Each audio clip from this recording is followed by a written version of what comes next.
السلام علیکم۔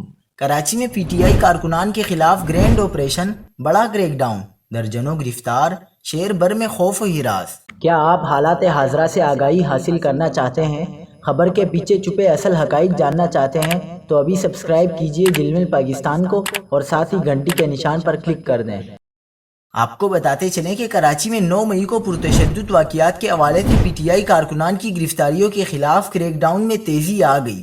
پولیس نے شہر بھر میں رات گئے پی ٹی آئی کارکنان اور عہدیداروں سمیت دیگر کی گرفتاری کے لیے تابڑ توڑ چھاپے مارے۔ اس حوالے سے پولیس ذرائع کا کہنا ہے کہ کریک ڈاؤن میں لیاقت آباد، نیو کراچی، ماڑی پور، لیاری، گلشن اقبال، گلستان جوہر، نارتھ ناظم آباد، آرام باغ اور بلدیہ ٹاؤن سمیت دیگر علاقوں میں کیا گیا۔ پولیس نے مختلف علاقوں سے پی ٹی آئی کے متعدد کارکنان اور عہدیداروں کو ہنگامہ آرائی، جلاؤ، گھیراؤ اور پرتشدد واقعات کے مقدمات میں متعدد پی ٹی آئی کارکنوں کو گرفتار کر لیا ہے۔